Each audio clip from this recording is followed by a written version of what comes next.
Welcome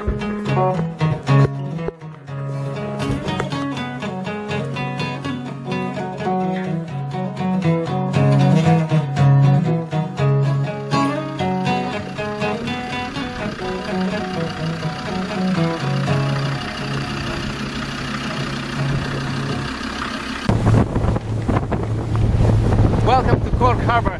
So today we're on a reef mission driving around with our special guest Dr. Ed Jarvis from Geology Department at University College Cork.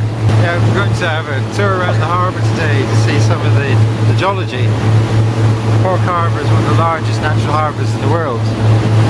Geology has a strong control over the development of the harbour. We see rocks ranging from the Devonian old Red Sandstone up through to Carboniferous limestone.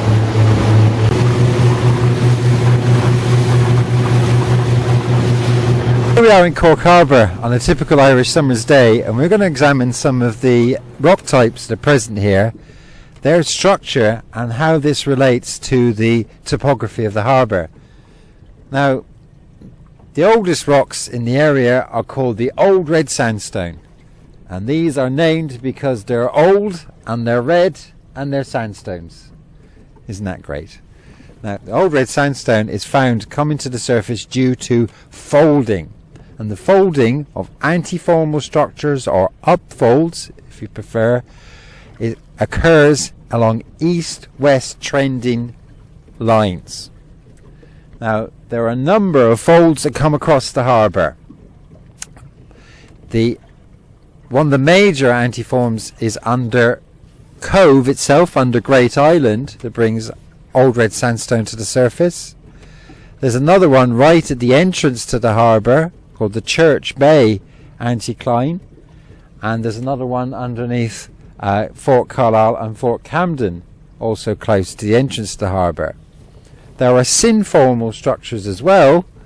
For instance, at Ringaskiddy we have Carboniferous limestone, younger rocks than the Devonian sandstone at the surface, and these preserved in a downfold or a synform. So the overall topography of the harbour is strongly controlled by the underlying geology, and particularly these anticlinal and synclinal axes. The entrance to the harbour itself is across another anticlinal axis, the Church Bay anticline, and there's a fault trending down through the harbour entrance, which has allowed the river and the sea to carve out the entrance to the harbour. We're over on the eastern side of the harbour under Fort Carlisle. We're looking at some of the Old Red Sandstone sequence that's exposed here. These rocks, which were originally laid down flat, semi-arid desert type environment, have been folded by the Variscan orogeny. Now, an orogeny is just a mountain building event, a bit like the Himalayas today. Back at the end of the Carboniferous period, there was a plate boundary down to the south called the Variscan orogeny, and it affected this part of Ireland as well. These originally flat beds were tilted and folded. Behind us here we can see some tight folds in the Old Red Sandstone. You can see a downfold and an upfold. Geologists call these synforms and antiforms. Now, the Old Red Sandstone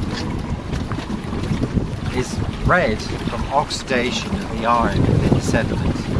This takes place after the sediment has been laid down to water-lane sediment in river environments. The sediment was running down off these large mountains that were across Ireland at the time, the Caledonian mountain chain, the size of the Himalayas way up to the north and the middle of Ireland. These were supplying sediment on this hot, shimmering desert that was around Cork at the time.